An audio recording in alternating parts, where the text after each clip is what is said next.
testifying in the House impeachment inquiry.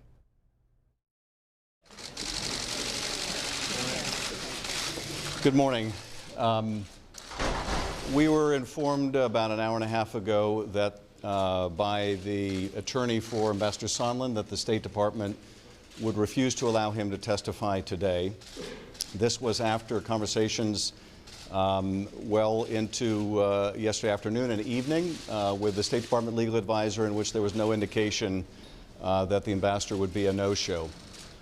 Not only is the Congress being deprived of his testimony, the American people being deprived of his testimony today, but we are also aware that the ambassador has text messages or emails on a personal device which have been provided to the State Department, although we have requested those from the ambassador, and the State Department is withholding those messages as well.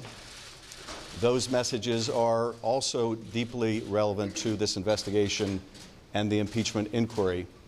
And I want to just explain for the public the significance of this witness and the significance of the decision, evidently by the Secretary of State and President or both, to withhold this key witness's testimony today.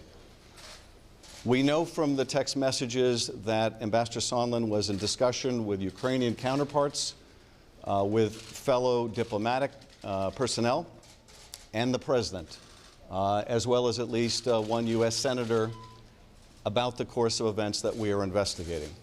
We know from those text messages that diplomatic personnel raised a concern with him that military assistance was being withheld to secure help from Ukraine in the President's re-election campaign.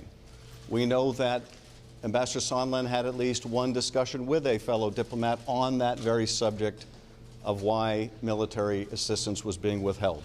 We know Ambassador Sondland was a key player in efforts to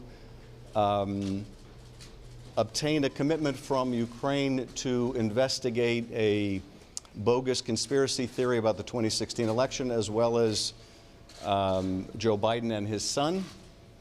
And we know that the ambassador has relevant evidence on whether the meeting with the president that the Ukrainians desperately sought with President Trump was being conditioned on these investigations that the president believed would help his re-election campaign. It is hard to overstate the significance of not just Ambassador Sondland's testimony and the documents, but the testimony of others as well.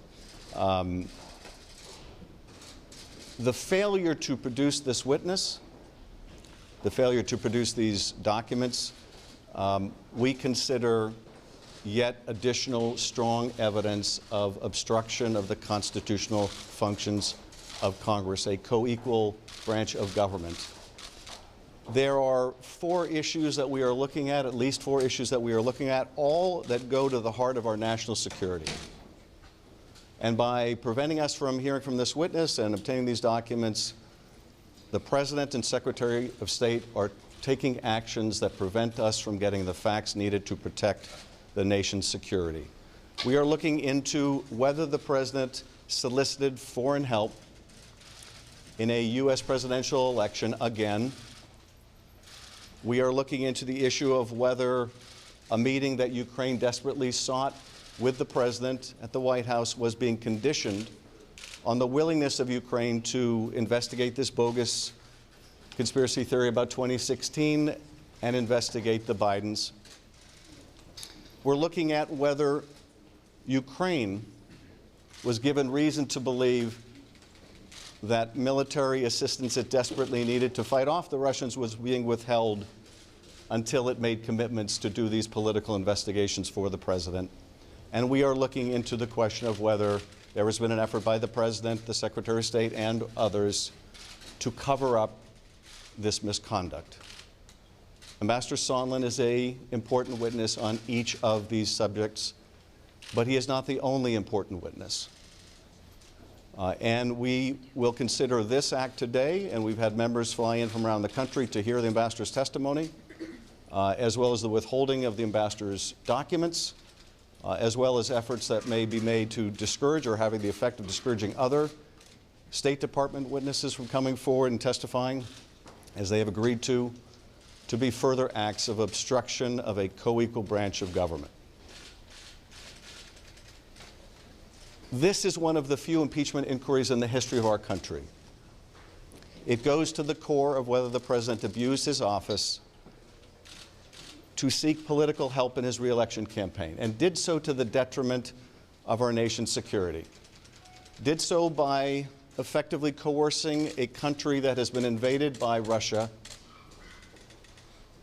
to investigate a rival and condition the relationship between this country and that country on whether they were willing to play ball.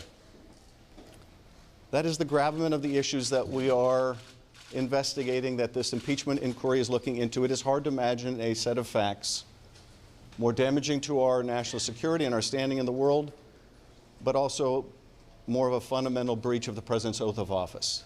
The American people have the right to know if the president is acting in their interests, in the nation's interests, with an eye towards our national security, and not in his narrow personal political interests. They have a right to know. Indeed, the American people have a need to know. And through this impeachment inquiry, we are determined to find the answers. Thank you.